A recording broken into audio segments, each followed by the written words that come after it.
My struggle with lust and pornography, it first started around primary school, where it was introduced to me because I was really unaware of what pornography was. So I was also unaware of what lust is. But it came about when my friends just started joking about, oh, you watch pornography, and then when I asked them, oh, what's that? And then they just started laughing. So that joke made it a curiosity for me to actually find out what it is. I think when it became a struggle was when around early secondary school, when I had my first contact with it. And after that first contact, everything just started to follow. The struggles with not just wanting to watch it, but also the struggles with masturbation, the struggles with just going to it whenever like I'm bored, or suddenly I am alone in my room. I'll just straight away go to shutting my door and watching pornography, and leading to masturbation as well. I think what made the struggle a lot harder is how common it was around my group of friends. I would hear about like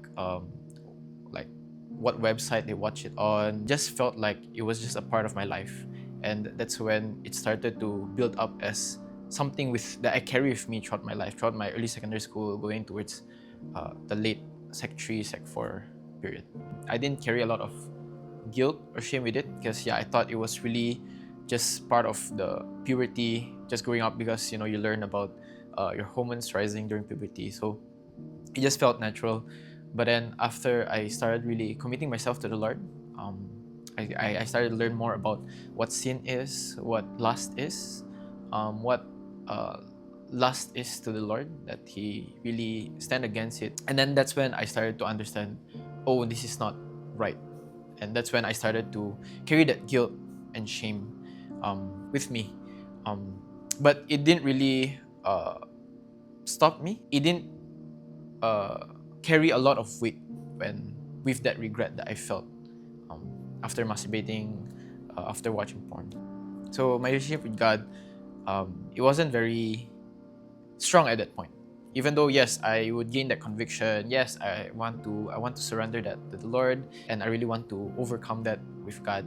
But yet I'm tempted, and then I fall into sin, and it made me feel like I was really a hypocrite for saying, God, yes, I want to overcome this with you. You told me that it's wrong, so I don't want to do it.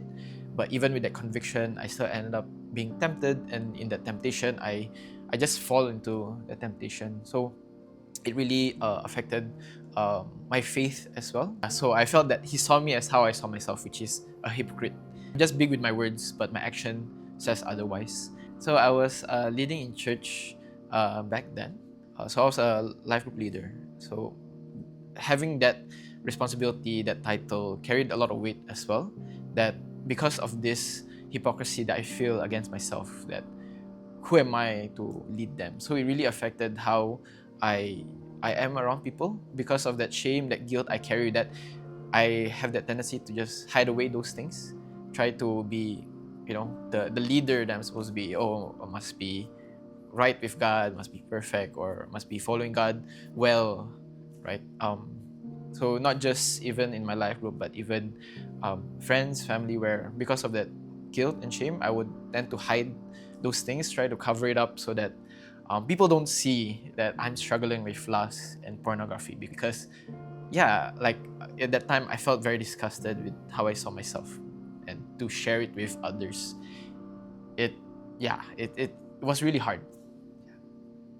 So I did try to overcome this struggle on my own. Like what I said, I had that conviction when I learned that Jesus said, "Oh, you shouldn't look at someone with lust in your eyes." He said that, "Oh, if your eye cause you to commit sin, then gouge out your eyes." So all those things built up that conviction in me that yes, I should stop this. I cannot have this in my life. I have to cut it out from my life.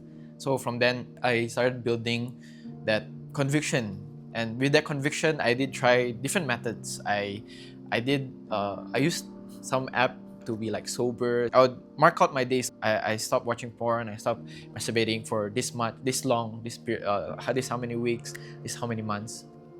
But even after that, at some point, the temptation just come, and that one fall just makes it feel like I just fall back to square one. Tried so many things, but yet it always falls short. It became like such a cycle, and that cycle made it feel like I'm a contradiction. I'm contradicting myself. It really felt like, what's the point anymore? In my heart, I'm just saying, Lord, I am not perfect. I cannot overcome this. So why do I feel that expectation that I have to really overcome it totally? But yet when I fail, it just felt like it's not worth it anymore. I keep trying and I keep failing, and I don't know how long I can keep up with failing and failing and failing. After that long period of really failing, and because in my heart during that time, like what I said, I was a life group leader in church. I was leading people. There were people seeing me, what I do in life. In my heart, I felt that I have to overcome it first before, I can share it with others. But it came to a point where I noticed that that was not the whole point in doing all that. That I finally realized that we cannot overcome this by ourselves. And that's when I decided to step out and really step into the light by first sharing to someone that I'm really close to, that I felt that I can be accountable with in this. Because in church, we're always told to have an accountability body to share our life with, share our struggles. So I took that first step, even though it was scary, even though there was fear in my heart that if I brought it up, that he would think that I'm disgusting, or why are you like that? You're a leader. Why are you still struggling with this? So those were my initial thoughts that hindered me from accounting to Him. But I really told God that enough is enough. I don't think I can continue carrying this on my own. So that's when I took that first step. Even though yes, I was nervous, I was hesitating. I just typed out that message. I just sent a message.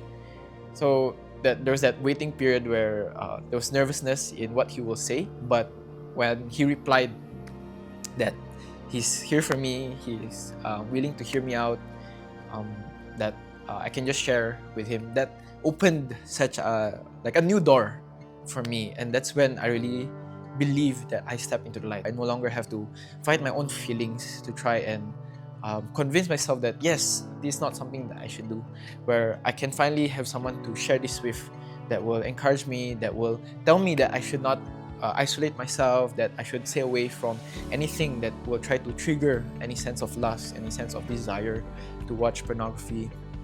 And he would pray for me, and sometimes just that message allowed me to really remove a weight from my shoulder of trying to fight my flesh, trying to really stay away from falling into sin again. It became such a testimony that I was able to share with people, that through that healing in my heart, I was able to actually share it confidently, share it with conviction to build other people up in trying to fight against this. I saw a lot of my fellow brothers in church also rising up to stand against this. I really saw how they did so much effort to help one another, to encourage one another, to be accountable to each other. In seeing that, I understood what God did in my heart, that He allowed me to experience His love, His grace that is new every morning, that I didn't have to fear what the next day may come. Yes, maybe 2 weeks, a month from now, I don't know if I will fall into temptation, but I can trust that God has a community that He has given me to be able to share these struggles with, and to give me a grace and a love that can allow me to stand up once again. So now it's that freedom that I felt is not that I am strong enough to overcome this alone, but that freedom that I receive is the freedom to share it with others. Seeing how God was against sin, I had that same heart to view sin in the same way, how much bigger it is. But as I journeyed in receiving that freedom and that healing, in journeying through this process with God, I saw how much bigger God is in my life, how much bigger His grace, His love is more than my sin, my shame, because yeah, that's what the cross did for me, that I am able to be free from this sin because of who God is. I started to see that this is the life that God wanted for me. The temptation always come that the enemy will always try to use any opportunity, that we cannot just have it done one day and then it's over, but it has to be a daily surrender and commitment to meet God, a daily commitment to surrender to God, a daily commitment to talk to God about these things that we're carrying. Maybe right now you're seeing yourself as how I saw myself. You feel very disgusted by yourself, or you also have that fear that when you share it with people, that they will view you as disgusting or view you as a hypocrite.